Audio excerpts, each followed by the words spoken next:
one person and a cat. Welcome back to the channel. Making a video about a box. How exciting is that? Well, as some of you know, I make these controversial videos from time to time. This one is about this beautiful box that is very sturdy, it's very solid, it's made from good cardboard and it can withstand a lot of pressure. I'm 5'8", 5'7.5" on a good day, and I can fit into this box. So you can see, it's really good.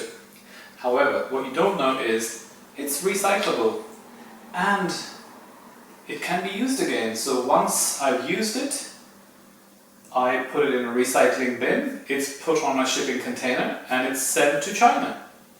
And then it comes back from China on a ship, and there's no pollution at all in this whole process. The factory where it's built again and then sent to the UK, and then it's stored in a warehouse somewhere because it needs to be in a temperature controlled environment, otherwise it would swell up and break. All of that is carbon neutral. There is no pollution by any of these things. And then the box comes to me, I use it, and then it's put in the recycling bin and it goes back to China, and it keeps happening over and over again. No pollution. Amazing.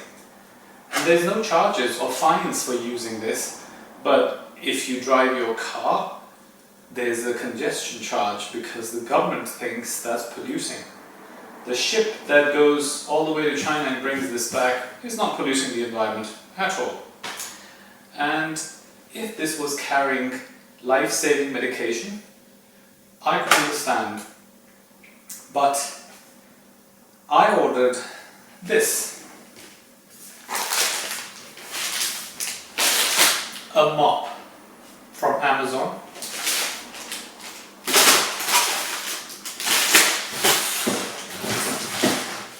And it came like this. So, the mop costs £8. And yes, I can understand it's long and they don't want it to be damaged, but it could have been an IKEA style folding one that you could just screw it in the middle and then it becomes a long stick. It would be half the length, it could fit in a cardboard cylinder like the ones they use for sending posters and pictures. And then there wouldn't be a need for a big box like this.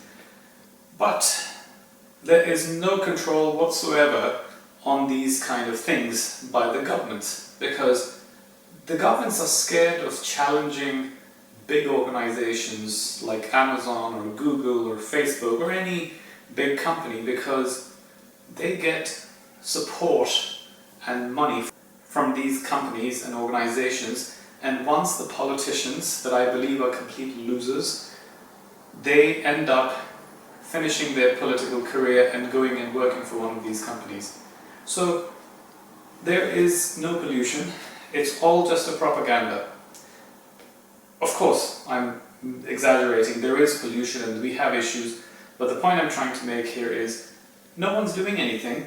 The government is using the pollution as a mechanism to impose stealth taxes.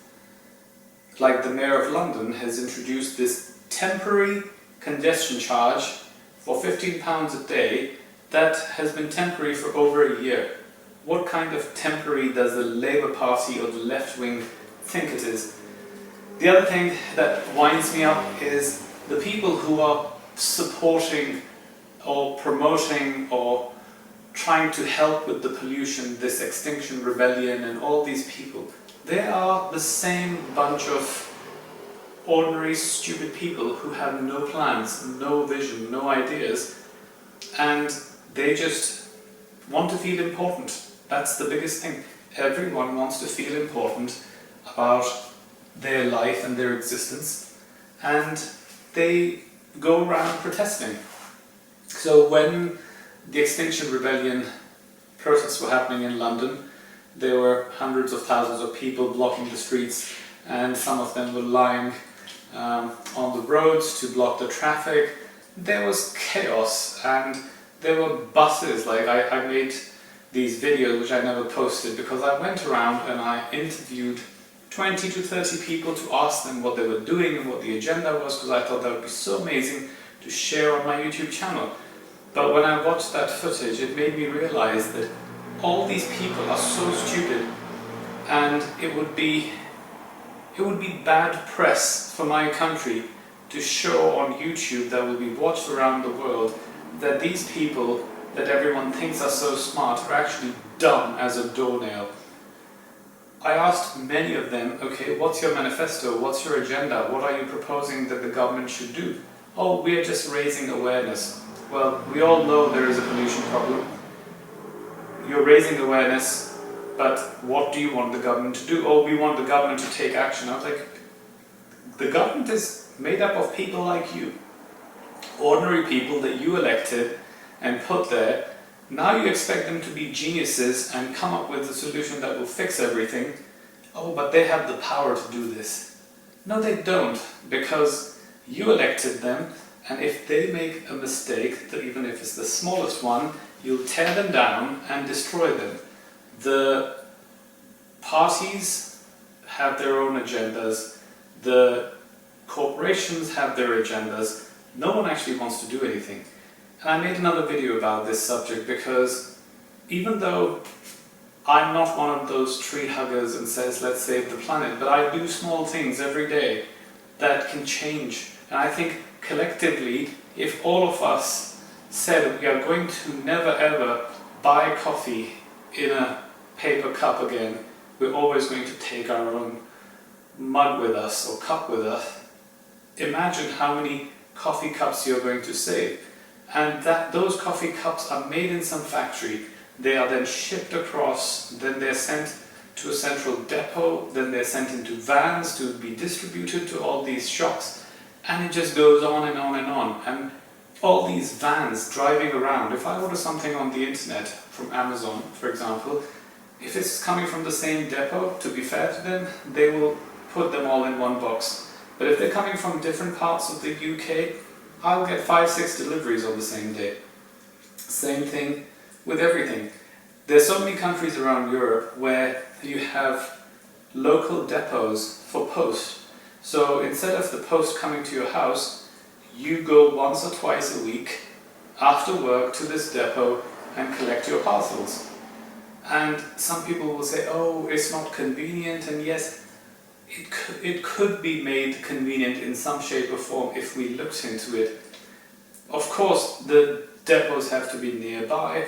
They have to make sure there's only disabled parking, so not everyone is driving to the depot, and you can walk to it. And if it's heavy boxes, yes, you can have some other solution to say at least, you know, if it's a light box, it's not going to be delivered. If it's really heavy, over 10 kilos or 20 kilos, then the van will deliver it to your doorstep. We could come up with solutions, but right now we have thousands of delivery drivers and vans just circulating around London, causing congestion, pollution, God knows what, and delivering these big boxes with a mop in it.